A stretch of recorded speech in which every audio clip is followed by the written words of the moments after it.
Welcome to the briefing for Tuesday, the 29th of November.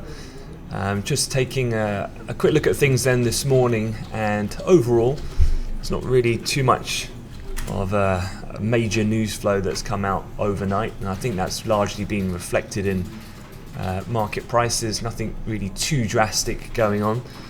Certainly in the FX market, you can see in the top left corner of my screens, we're pretty flat overall in the major pairs at the moment. The dollar, having weakened quite a bit yesterday, is seen mildly positive around 0.1%. Gold, top right, pretty flat overall, down just shy of $2 around pivot, or just sub that level at the moment.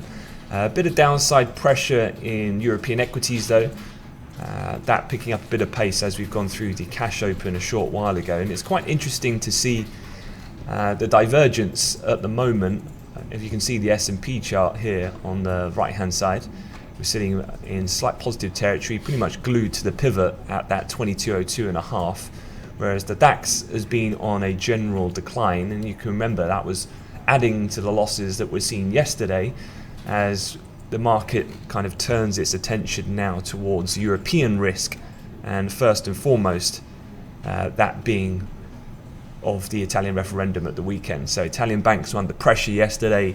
Yield spreads once again saw a bit of further widening, and the DAX on the back foot once again this morning. And again, it's interesting to see that the kind of Trump view, equities in the US still sitting at around these more elevated record levels, although we're off that, still sitting firm on the 2200 level, whereas European equities, I think, certainly could well have a downside bias as the week continues. Bunds though, looking in the bottom right, bit of a pullback this morning. Obviously we've seen the last few consecutive days pretty stellar gains in Bund futures from around the low 160 mark all the way through 162 briefly in yesterday's session. A bit of a pullback this morning seems quite understandable given the size of that move, but if these equity markets do continue to come under pressure, led by nervousness over the Italian situation, then certainly it could help keep bunds up elevated at around these levels, at least for this week. Crude, that's probably the one that, if anything, I would say is getting a little bit exhausted in terms of some of the headlines we've heard already this morning. We've kind of had two real moves of late. The one that came on Friday, which kind of talked down the premise of getting a deal done from the Saudis, and then yesterday some other murmurs ahead of the technical meeting saw prices rise back up, and then here we are kind of mid that move, sitting just shy of the 47 support found thus far around pivot. So kind of from a news perspective, starting off with that, what's the latest state of play? Well, this was last night. It's kind of the headline. OPEC said to remain split as Russia says it won't attend the meeting. Russia now being a little bit more vocal that they will be on call, if you like. But OPEC officials failed to bridge their differences on an agreement to cut production and revive oil prices, while Russia said it was not planning to attend crucial talks on Wednesday. It was a 10-hour meeting that they had. This was a technical talks yesterday. Iraq and Iran continued to express objections, according to an OPEC delegate who was anonymous. The result, OPEC officials agreed to refer the matter to ministers for further consideration. A proposed deal would trim production by 1.2 million barrels a day from October levels, though it remains unclear whether the idea's support needed for approval. We've had Iraq oil minister speak around 20 minutes ago saying that still very confident about an OPEC or over the OPEC meeting, but as I say, I think at the moment we've had a couple of comments, but nothing really having any real impact on prices so far today. Again, this is kind of almost headline fatigue on that particular situation, and really we've got to wait for the event itself to kick off, which of course is this Wednesday, tomorrow. As I said, how that process normally works, there is already a full press agenda of how the day is scheduled.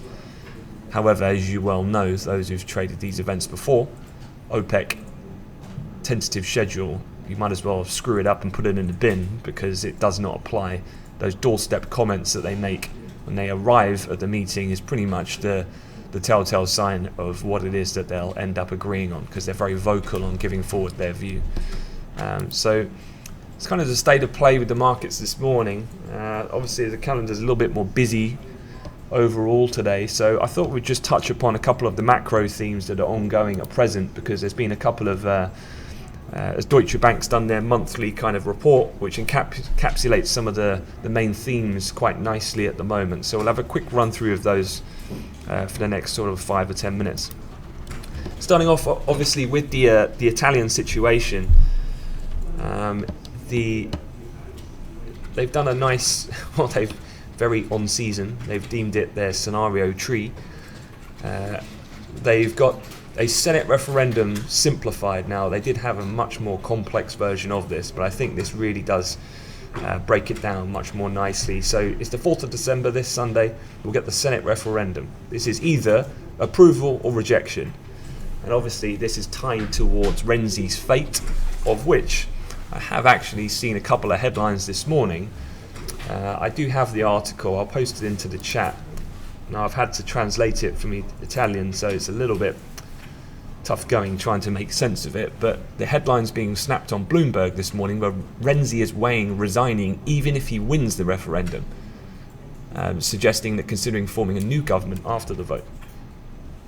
So maybe a bit of power play behind the scenes to try and cajole other members in towards making his views more known, even in spite of winning. But going back to the tree, approval obviously is the best case scenario.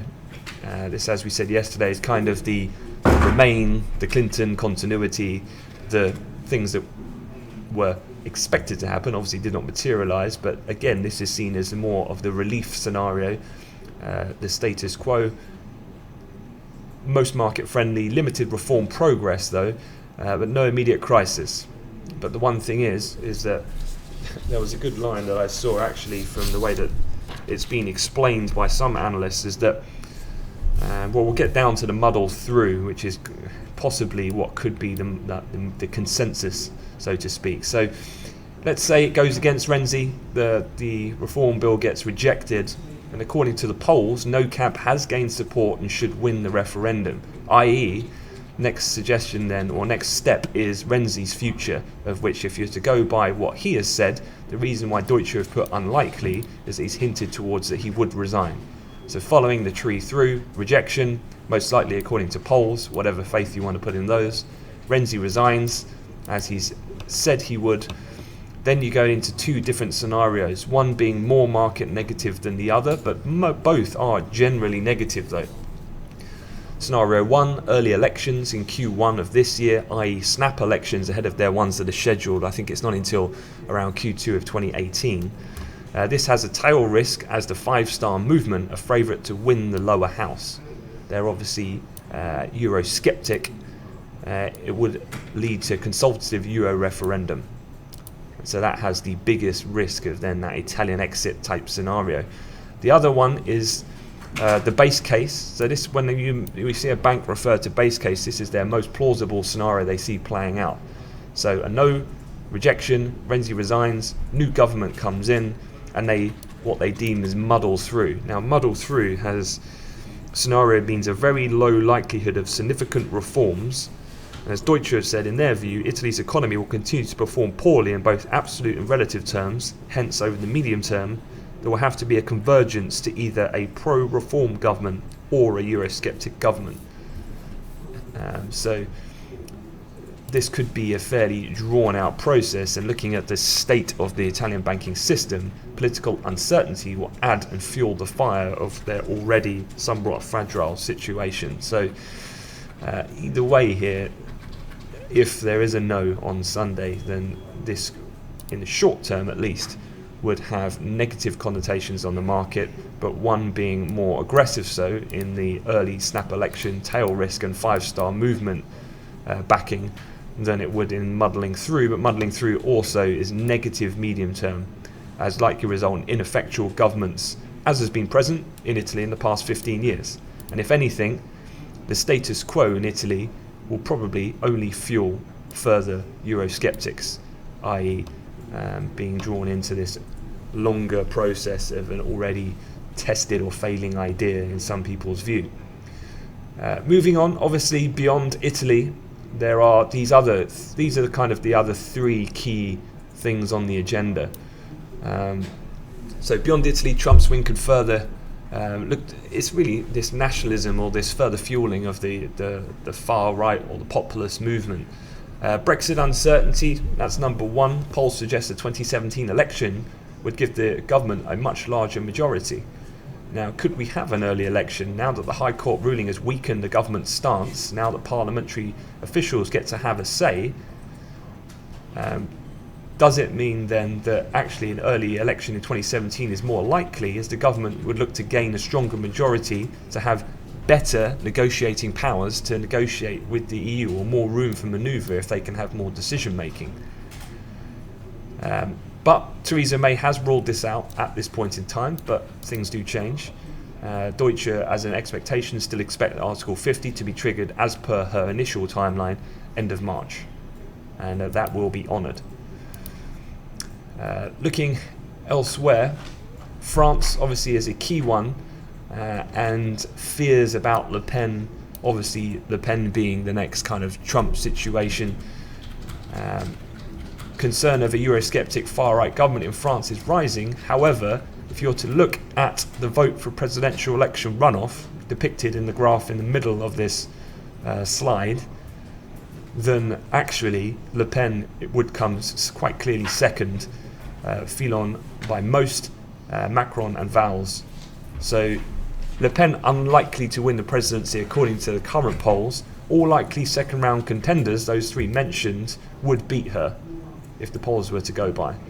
But of course, let's keep in mind that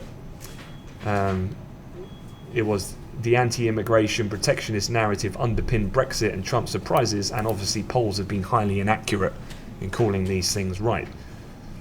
Then you've got the German elections. This is kind of towards the back end of next year, so I guess it's lesser on the agenda for the immediate future. Merkel saying she would seek a fourth term. We heard that about 2 weeks ago.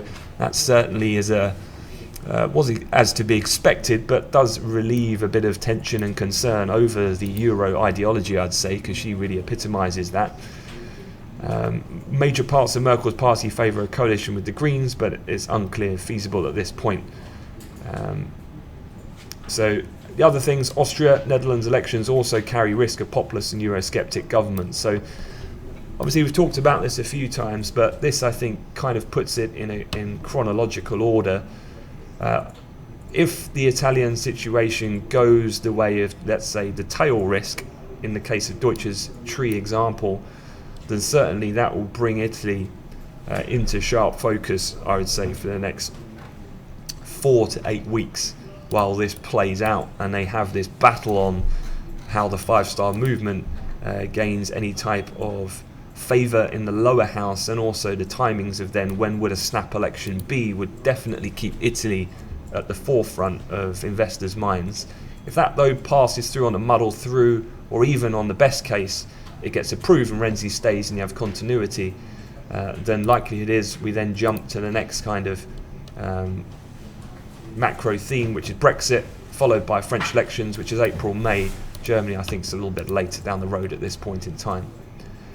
Looking though stateside, obviously people are now going to be talking about, if you read bank commentary, probably the December meeting, not so much about the hike, but really what I brought Deutsche's chart up here for was this chart on the bottom right. If I bring that up, just move it into picture here. So upside risk, they say, to Fed expectations for rate increases if fiscal stimulus brings a material boost to growth. Obviously this boost to growth is emanating from the Trump-inspired fiscal plan of government spending.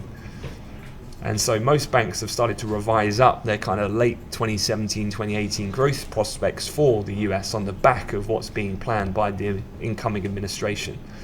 Now, if you looking at these four lines, you can look at the lowest being the kind of grey shade in on the bottom here. That's the Fed Fund Futures predictions that's market pricing pre-election. Here you can see we've bumped up, market has priced more hikes since the election. You've then got the 2016 dot plot projection of where it's currently foreseen, and then you've got the highest one, which is then what could be the new, I guess this is the actual line, this is the new forecast that the Fed might need to go to on the upside risk of more further tightening at a quicker pace than the market has looked at for quite a while. So bumping up, we've always talked about 2016. This line has got ever more decreasing, or i.e. a shallower rate of normalization. That might now need to start to reverse in the context of what Trump is planning and how he plans to boost the US economy. So with that, looking at Deutsche, they expect a rate rise in December, as does the market, as does market prices, supported by Fed commentary, including Yellen. It's now fully priced. The bigger difference then is here, upside risk to Fed's expectations for rate hikes in coming years if growth picks up materially. So really what we're looking for on December 14th from the Fed is a real clear communication about their intentions going forward. It's going to be one of those rate decisions where it's not so much the call on the rate that will cause the market impact, it will be the digestion of the dot plots going forward and the communication of the Fed on how they will manage the economy moving forward. Obviously, if the Italian situation goes in the worst case scenario, does that start to then limit slightly or put the Fed in a bit of a rock and a hard place? They need to hike to counter impending inflation and higher and firmer growth, but external events which obviously shackled them in 2016, i.e. China and Brexit, does Europe now become the latest excuse to kick the can down the road? And then that moves us on to the ECB. So just to round this kind of macro summary up, expected to announce a 6-month QE extension at its 8th of December meeting amid a cautious outlook. Now, we've already had a couple of the German state CPIs this morning, and if you've been tracking those, generally speaking, Saxony was the first that came out earlier, suggesting softer German inflation. So the batch of readings on German inflation points to softer reading headline inflation in Europe's largest economy. So actually, although inflation is rising certainly in the UK and in the US in the future, in terms of expectations of it increasing, in Europe it's still fairly benign, and the inflation outlook remains tilted to the downside, suggesting caution is actually appropriate in terms of the ECB has room to offer more on the quantitative easing front. So i.e. they've got room to still flood the market with extensive money supply, but the inflation, they've not got the threat of that picking up anytime soon. And so they're looking at expectations of QE extension on the 8th of December. That's when their next meeting comes around.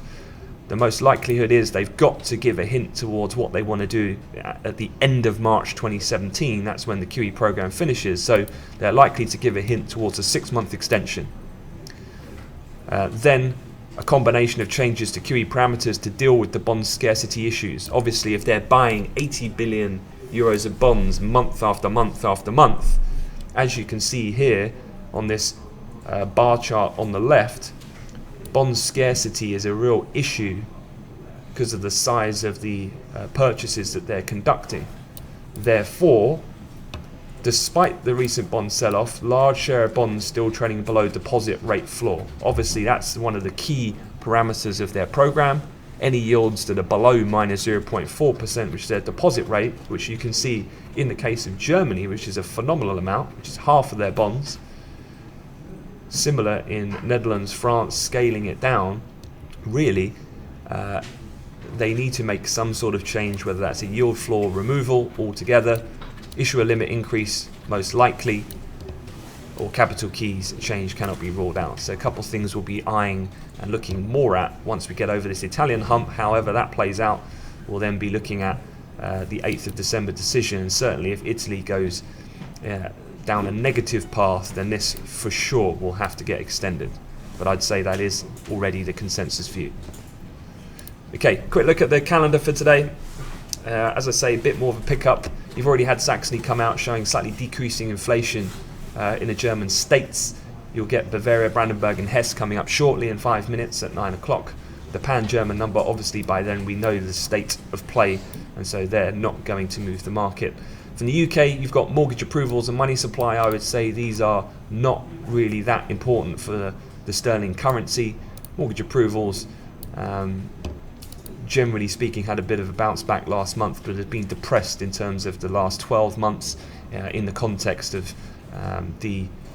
some of the new rules that have come in regards to ownership of second homes in the buy-to-let market, as well as obviously Brexit.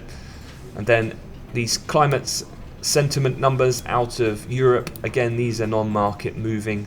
So again, if you're making any trade strategies, I wouldn't really factor in these too much to influence your decision making. In the US though, things get a little bit more interesting. Really, this is the headline here. So you get the second reading of Q3 US GDP. If I was to look at that on a graph, then the first reading, i.e. the advance we had for Q3 was 2.9%. That was quite a bit higher than expected, 2.5. And if you actually look at a couple of bank notes this morning, Barclays, Bank of America, SEB, they're all expected a slight upward revision. 0.1 in the case of Barclays, 0.2 in the case of Bank of America, which is actually fitting then with the market consensus. They're looking at stronger consumer spending, structures, investment, and trade will be the main drivers of a further upward revision. So growth still looking robust, and that certainly will still keep the Fed on the front foot, obviously for December. But if growth continues to track at these kinds of pace and picks up further with Trump, then this is when we're talking about the new line of Fed hikes for 2017 might need to be more aggressive than certainly where the market is positioned and the Fed have telegraphed so far. Going back to the calendar, the other big data point from the US today is the consumer confidence reading. This chart shows where we are in terms of US consumer confidence in the US, and certainly we've dropped off slightly from the more higher reading that was seen above 100 in September. October dipped back to 98.6, but in the grander scheme of things, again, from a growth and consumer confidence point of view, we are up at pre-financial crisis levels, and so those metrics would be absolutely fine from a Fed official's point of view in order to action what they have planned in December. Looking elsewhere, speakers, Fed's Dudley is a voter, but speaking specifically on the Puerto Rican economy, but nonetheless, keep an eye, is a senior ranking official at the Fed and a voter.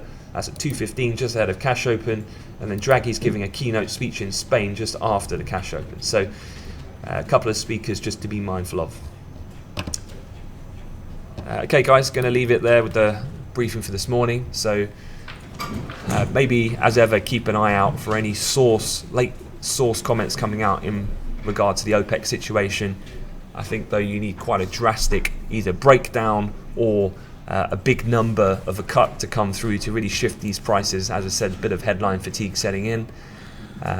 Seems as though the Italian situation has steadied slightly from the uncertainty and certainly the immediate downside pressure that was seen yesterday.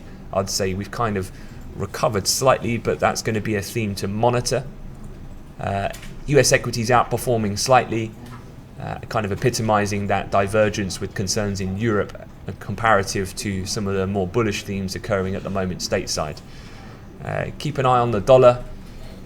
That's seen a bit of a bounce back and recovery from some of the losses from yesterday so far. So a bit of downside pressure here more recently as I've been talking euro, but cable recovering from some of the sell-off that was seen yesterday.